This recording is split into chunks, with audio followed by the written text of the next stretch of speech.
Ya, Anda kembali bersama kami dan kita masih membahas mengenai bimbel versus sekolah. Nah, ini kan kalau tadi dari obrolan kita di dua segmen sebelumnya, ini sepertinya baik Pak Zainuddin ataupun Mas Indra ini termasuk yang kurang setuju atau mungkin kontra dengan hadirnya bimbel.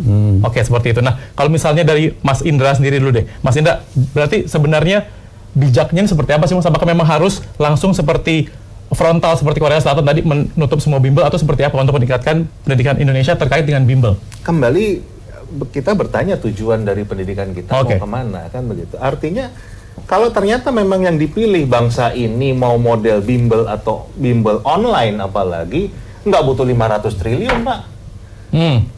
Nggak perlu kita punya 3 juta guru seperti sehari kita bingung gaji honorer apa segala, semua kasih ke online. Selesai itu. Ya kan? Itu kalau mau memang arah yang dipilih ke sana. Tapi kalau memang kita mau membangun manusianya, itu butuh hal-hal yang lebih mendasar. Justru yang model instan-instan begini yang harus dibuang, kan gitu. Tidak bisa untuk kalau pepatah Jawa itu siapa yang nanam yang akan metik, kan gitu. Jadi semua harus kerja keras. Yang mau nilainya bagus ya harus belajar yang benar, kan begitu. Ini tidak berusaha mencari jalan instan, kan begitu. Itu nilai-nilai yang harus kita tanamkan malah ke anak-anak kita. Jadi kalau negara ini memang mau menjalankan amanat konstitusi, mencerdaskan kehidupan bangsa, harusnya pendidikan formal yang dipilih, bukan yang dimaksimalkan gitu ya. Tapi pendidikan formal, pendidikan yang mendidik. Iya, artinya itu, artinya betul-betul yang mendidik, bukan education and educating. Yes. Jangan education but not educating. Bukan gitu. Oke, kalau dari Pak Zainuddin sendiri Pak, ini bagaimana sih Pak? Kalau dari sisi dari perwakilan Komisi 10 DPR, bagaimana sebenarnya menyikapi bimbel ini Pak? Versus sekolah, kalau dari Pak Indra. Pak Zainuddin, maaf. Ya, saya kira jangan bimbel menjadi solusi. Kita ini butuh pendidikan.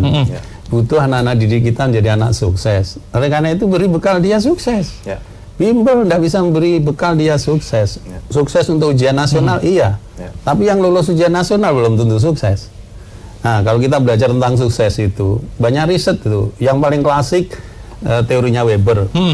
Nah, Weber itu bilang orang yang sukses itu orang yang ulet. Bekerja itu panggilan calling atau ibadah. Kemudian tidak mudah putus asa. Ini yang harus dibangun. Nah, kalau ke Fukuyama siapa? The modern society is a high trust society. Masyarakat yang maju, yang sukses itu ya, yang bukan finansialnya, tapi trustnya. Bisa nggak kita ini bangun trust di dunia pendidikan ini? Di dunia pendidikan aja distrust, zero trust malah saya bilang. Yang bikin soal nggak bisa dipercaya, oleh karena itu dijaga polisi. Ya, jadi ini masih banyak PR sebenarnya. Yang nyetak soal juga tidak bisa dipercaya, harus jadi jaga polisi. Panjang ini ya, Pak. Panjang. Dosanya gitu panjang ya. Gitu. Oke deh, kalau gitu karena mungkin waktu kita terbatas, Bapak. Terima kasih Pak Zainuddin, Mas Indra juga terima kasih. Ini tadi semoga tadi arah pendidikan pemerintah juga bisa langsung menentukan gitu seperti apa untuk nanti regulasi-regulasi selanjutnya menyusul, dan semoga dunia pendidikan Indonesia di 5 tahun terakhir dari Bapak Jokowi ini bisa tambah baik seperti apa. Ya, terima kasih Mas Indra dan juga Pak Zainuddin, dan demikian dialog kami siang hari ini. Kami akan kembali dengan sejumlah informasi dari mancanegara. Di antaranya ini ada 100 keping perhiasan senilai 1 miliar euro dicuri dalam museum. Tetaplah bersama kami di Newsroom.